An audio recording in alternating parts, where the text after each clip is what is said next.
I found myself getting so triggered. Like everything Max was doing was like,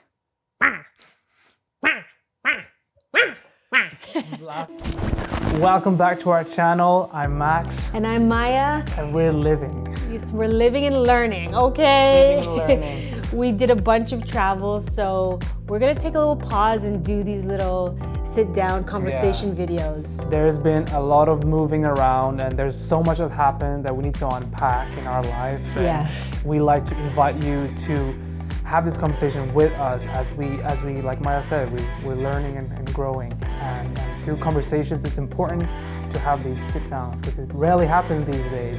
Yeah.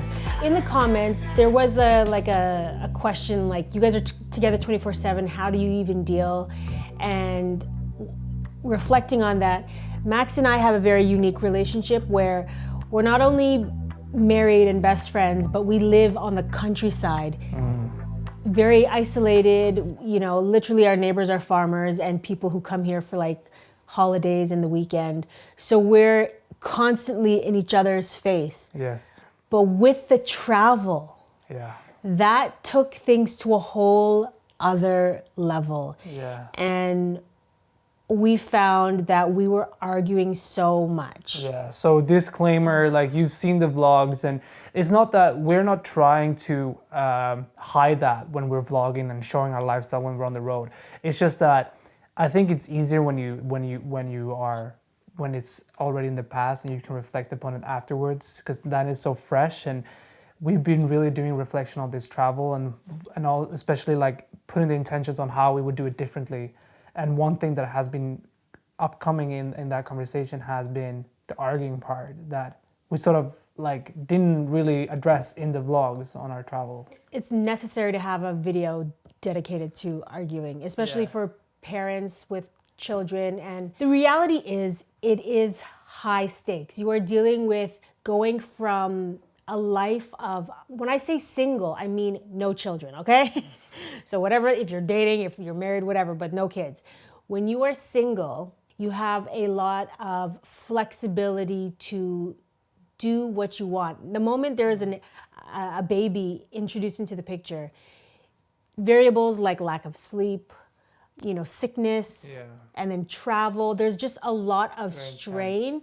And when we were in our postpartum, like in the first like 3-4 months, it was really bad. Yeah.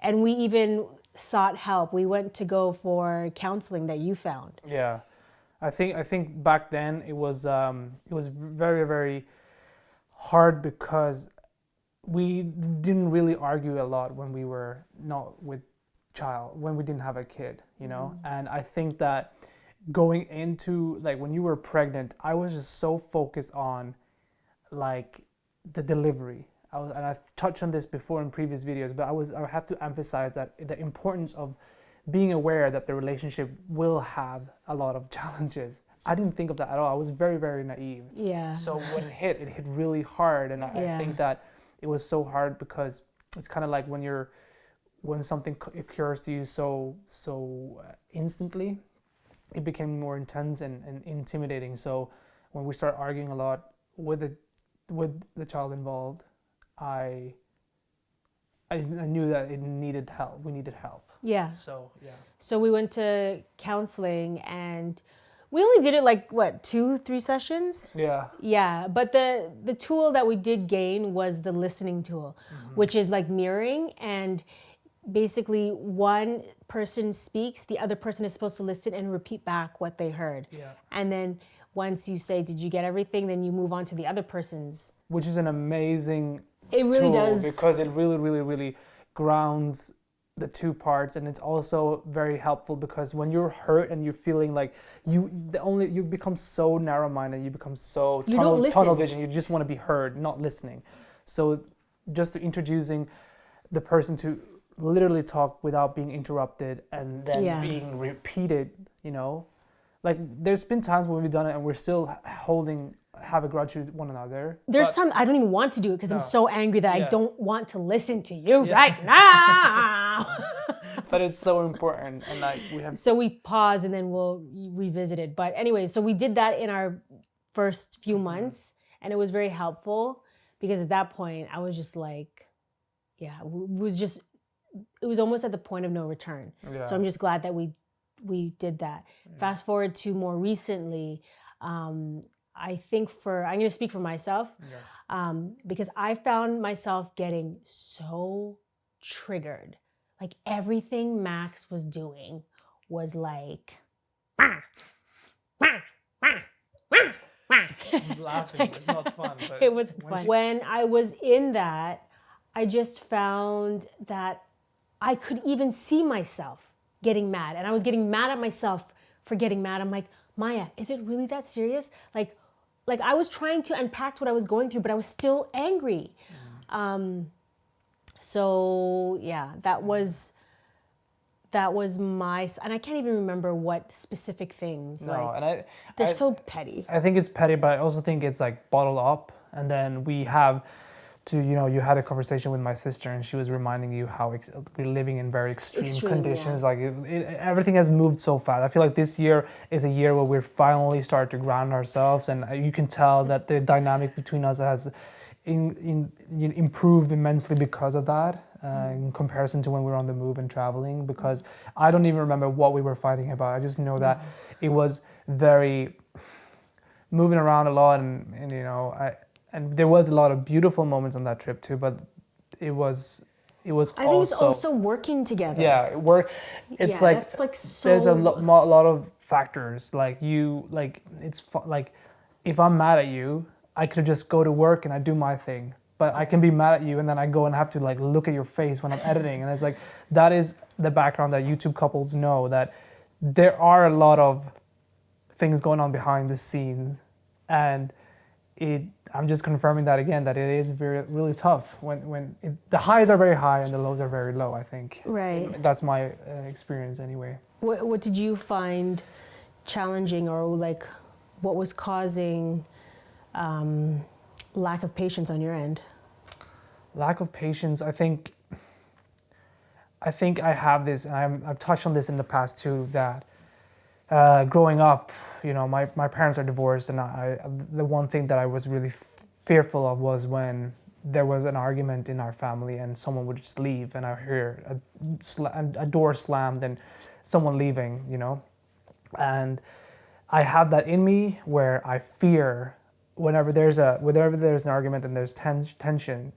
I know that the rational choice is to leave because we're not getting to we're not resolving anything, but I have this impulse to resolve it there and then because I'm so traumatized by people leaving the household that I want to resolve it there and then, because I have this thing when someone is away, I get more anxious, triggered.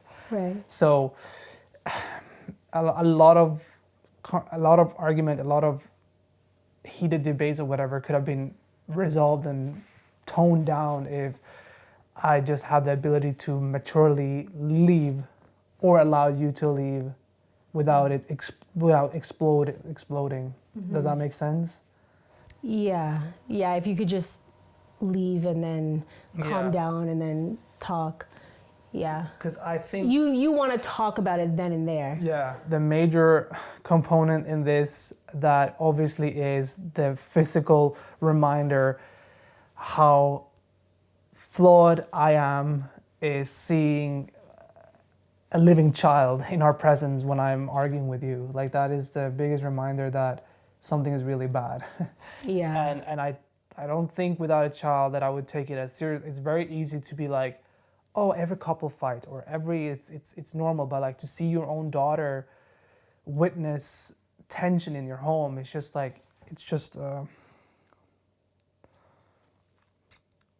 yeah. It's hard. Yeah, so when it comes to arguing, the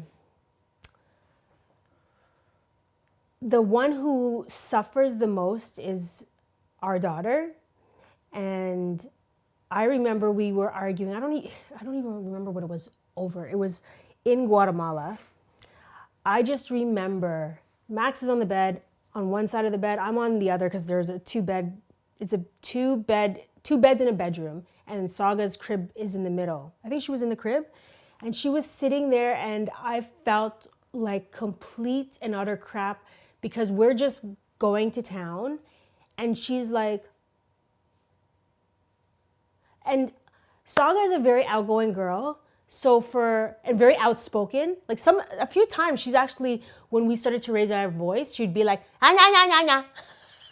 So she will actually get us to stop. But in that particular instance, her silence made me stop. Like I was just like, what am I doing? Like, what am I doing? It was just so. She was the reasoner in that, there and then she was the reasoner of like, look at you guys, and she's just being quiet. And seeing her being quiet made me realize I could see myself more objectively, like from the outside, like this is not okay. I just think that there and then I remember when we put Saga to sleep that night, we had a fire outside, and we did the mirroring thing, and we were expressing how we felt, and we both agreed that this is not the way, especially not around a child. Like we're at the end of the day, we're humans, and there will be arguing happens, or disagreements. Disagreement happens, but the one thing that we cannot do is to let that affect our daughter, because she does not deserve that whatsoever. And there and then we remember we did a safeguard.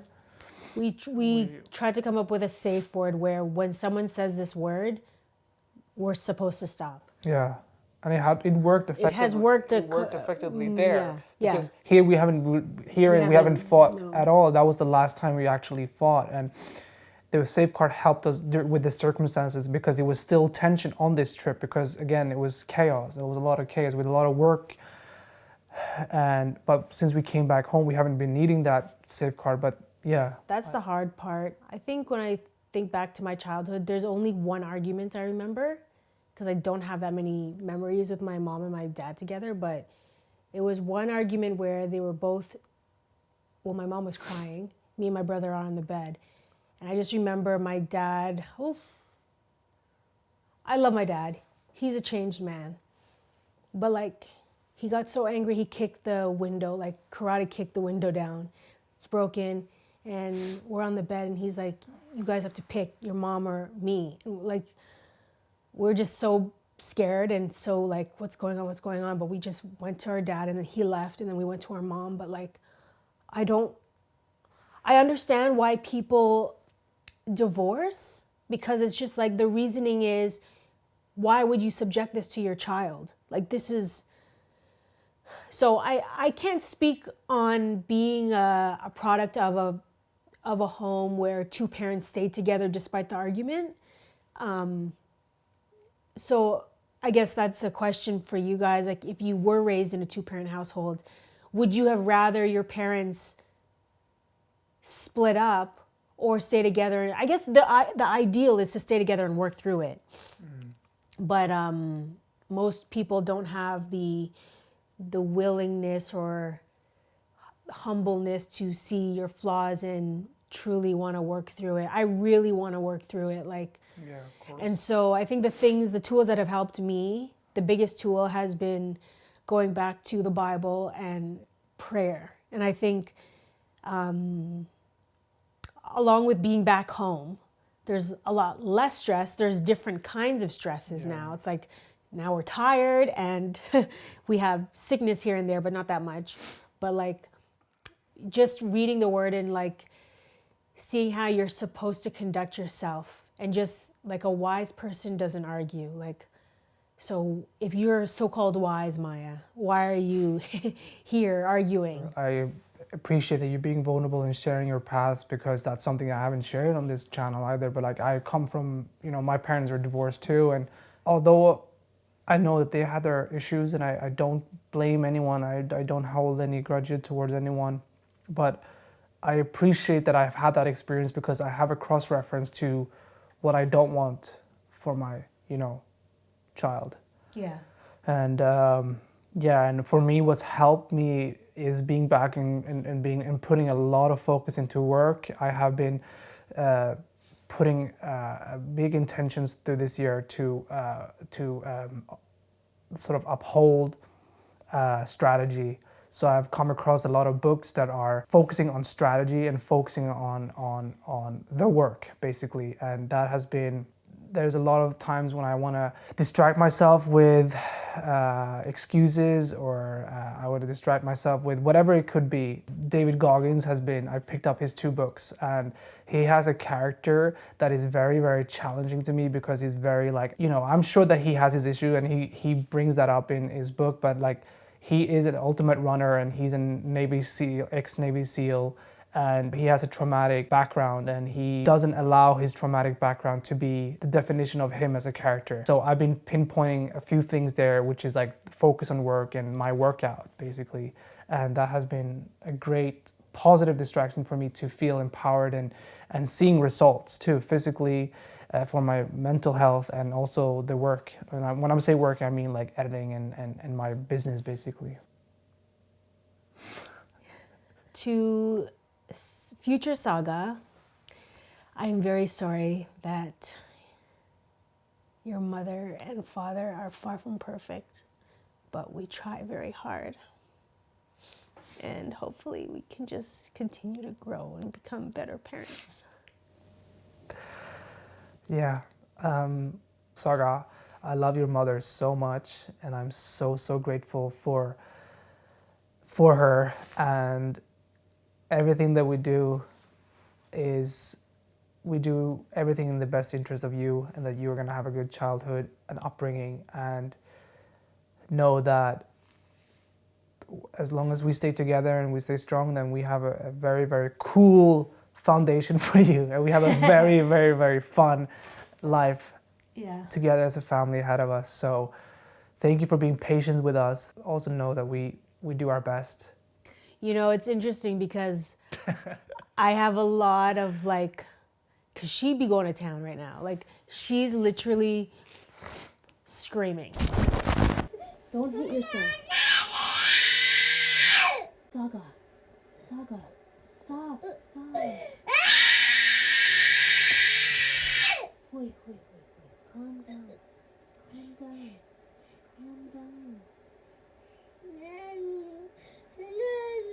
I know. Like, she's going through a phase where she's screaming sometimes in the middle of the night, like in the car. She hates being in the car. And I'm like, oh shoot, payback is when she has her moments, I'm just like, you need to figure this out, Maya. Like, don't make her the target of anything. Like, she's literally still a new person on this planet, still trying to figure out herself, her body, this world, this stupid car seat. And so, like, have grace for her. And I think when it lacks, it's literally because there's a lack of sleep. And I think a lot of parents can relate. Like, if you are like sleep deprived, like the stressors just become that much more short fused. Like, all of a sudden, like, you know, Saga screaming at, 3 a.m. for the like 3rd time in the 3rd hour when you haven't had sleep. It's just like, but we really, parents get it. Yeah. But the point is, we are really trying to become better people. Things that have helped is leaving the situation, maybe not in a huff, but acknowledge that you love the person. Yes.